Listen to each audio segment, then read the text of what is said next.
nakakalat. So, minsan, pagkakatapos ng gamitin, pakibalik na lang. Tapos, yung naka-assign sa labas, hindi na masyado naglilinis ng windows, nagdidilig, nag-aayos. Sino ba yun? Lolo, Ranti. Yan, tayo yan. Wala, ikaw pala din. Kayo din pala eh. Ang dami mong concern sa labas, ikaw Tapos, dito sa sa bedroom, hindi na rin tulad ng dati. Marami nag-iba eh, kasi pakonti tayo ng pakonti. Pero, yun nga, tulungan tayo dito. Hindi naman tayo dito. Yung sabi nga ng maraming tao dito, tuka mo to, kayo maglinis. Tulungan tayo. Pag halimbawa, nakita natin yung sabi niya kanina na madumi yung toilet, linisin na lang natin kasi mahirap maglinis ang toilet. Yes. Dito sa bedroom, ganun din. Sa labas din, ganun din. Ay, living room. bedroom ka ng bedroom. Lasing mga ako! Bedroom na rin kasi. Oh, ayun. Bedroom na rin kasi to. Tapos bedroom ng babae. Very much particular. Dapat laging malinis na. Dapat punasin Bedroom ng babae. Kahit may taga-ayos kayo doon, please, kahit yung sarili nyo mga gamit, ayusin nyo na. Ayusin nyo. Yung mga kahit simpleng gamit. Ay, nago. Pag maglinis kayo, linisin nyo. Wag lang linis kasi kailangan nyo Kuha-kuha maglinis. Pero kaya anuhin nyo talaga as in linisin properly. Kasi yung ginagawa minsan sa window, yung parang pinapasa lang. So nakikita nyo may mga dumi pa, pinapabayaan nyo na lang. Gamitan nyo yung tissue. Mas Kasi gusto malinis niya yun. lang makita na, ay, linisin naman niya, pero wala tayong magawa eh, kasi ganyan talaga. Kanina, kinuskus ko yung sa bed natin, di ba sa labas ng kwarto natin mga babae, may mahabang mirror. Kinuskus ko siya, as ininisan ko, tapos pinakita ko kay Vim, mas okay Gusto ko siya, sabihin hindi niya, siya clear na pagpalitan ng clear, pagluluto. pero mas okay siya, kasi nakita natin yung mga lines eh. Halimbawa, ngayong tanghali, Lahat, kailangan yung pork with yung sponge, yung pork with yellow, Marie, kailangan talaga pork with may ganito, sabon, pork tapos with water, something, tapos pork ikuskus with nyo you, muna, pork with- tapos yung pamunas, and then yung tissue. Hindi, ikaw. Kung gusto Kasi mo. madumi yung pang ano, yung glue na yan madumi. Kahit anong gawin nyo, Mahirap Nalaban yan. na, nalaban na. Madumi pa rin. Pinakamahirap sa akin. Yung parang, Kailangan ipagtanggol. no. Hindi yung puro dat na. Taga living room, anong... Purpose. Diba? Ay, sabihin natin na Tanungin maayos. natin Hindi sila yun, kung ano matatanda na tayo dito. concern. Yung ano? Sabihin natin na maayos kasi matatanda na tayo dito. Hindi yung parang, ayusin yung tono. Ayusin natin yung tono. Hindi kasi... Yung delivery ng salita mo. Kasi alam ko, outspoken ka. Pero kailangan mong, hindi mo kailangan baguhin sarili mo. Pero kailangan mong respetuhin yung mga sinasabihan mo. Wag mo kami, Wala okay, naman wag ako mo kami nag-disrespect kasi sinasabi ko Hindi, lang na ano. ang sabi ko lang, ayusin mo lang yung delivery. Yun lang. Bakit? Paano ko ba sinabi yun? Hindi ko naman, sinabi ko lang yung, parang yan nga, kasi minsan may nakita ako, nilinisan nila, kahit nakita nila yung mga Yan, ano, maayos hindi yan. sila naghanap ng paraan. Okay yan. Pero paano bang sinabi kanina? Wait lang, Jamie, hindi ko makita si Phil. Hindi lang ngayon. Pati yung other days.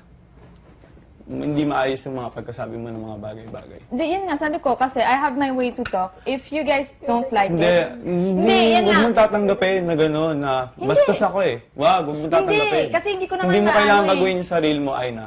Ang sinasabi ko lang, Hindi ko huwag mo naman- kaming babastusin. Huwag mo kami respetuhin, pero huwag mo kaming babastusin. Yun lang ang sinasabi ko. Yun nga, hindi ko man naman alam, pag the way I talk, hindi ko naman alam kung nababastos yung tayo o hindi. Ilang beses siguro Na- nasabi sa'yo yan. Siguro.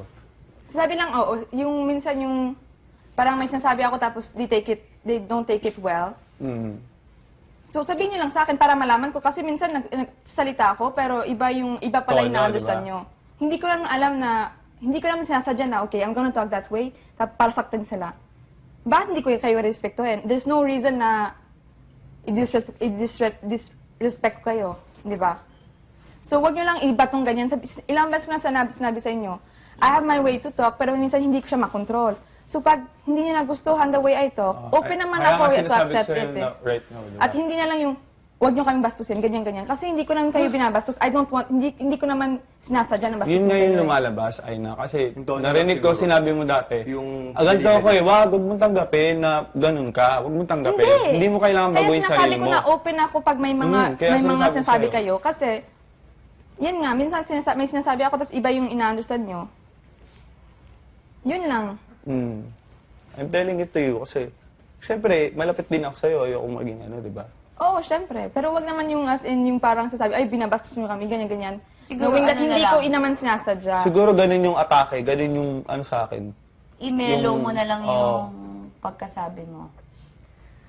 Paano ba? Ako din, demanding din ako magsalita. magpatawa ka. Magpatawa ka para hindi halata. Para yan! Yan. Sila. Kengkoy. Hindi, Oo, hindi gawin mo naman as kwento. in, wag nyo lang, ilang beses kahit sa mga tinsabi ko, wag nyo, don't take it as in bad. Kasi, syempre, for 13 years, I've been speaking French every day. Every 2 weeks na ako nagtatagalog or English. So, minsan, may gusto akong sabihin, pero nahihirapan din ako. So, yun nga, may yung tonation din, kasi sa amin, dito, example, dito yung mga tao, pag nagsalita, mahina lang. Sa amin, malakas kami magsalita eh. Kahit sa bahay, ganyan kami. So, ako, I'm trying to adjust. Hindi lang sa knowing that for whole my life, I've been talking like this. Sa amin, hindi bastos. So, kapag nandito ako, kailangan ko mag-adjust. Knowing that, Boracay din ako, malakas din sila magsalita. So, pag nasa Manila ako, kailangan ko mag-adjust. Kaya sabi ko sa inyo, I'm open. If may sinabi ako na kahit tonation lang na hindi nagustuhan, sabihin niyo sa akin para malaman ko.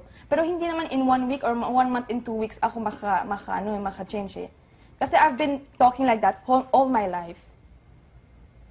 Pero hindi naman as in, hindi naman ako yung tao na pagsabihan mo tapos hindi ko magustuhan, magagalit ako. Hindi talaga. Sinasabi ko lang yung nakita ko kasi ako nga din minsan, yung inamin ko, yung CR, since nandun ako, once na ako nakalinis ng CR. Pero pag nilinisan ko, at least nilinisan ko talaga as in, gusto ko na makita niyo yung CR, malinis siya. So yung I'm just expecting na you guys will do the same thing. Kasi madami tayo, we're 15 sa bahay na to. Huwag din kalimutan na may nanonood sa atin. Kasi pag wala talagang pake si kuya sa linis ng bahay, yung ganyan, papabayaan niya yung mga dishes natin doon. Di ba every night, pag may mga natitira, may naguhugas? Kasi alam din nila may nanonood eh. So, yun nga, yun lang. So, pag may sinabi ako, wag kang tumawag, sumpunutang kita. May sinabi ako na hindi niya nagustuhan, sabihin niyo lang sa akin, hindi ako nangayon ng tao. It will take time to adjust, but I'm trying to do it. Talaga. Okay. Hindi, yun lang. Okay na? Okay na, okay na. So, Ano pa concerns anong niyo? concern nyo?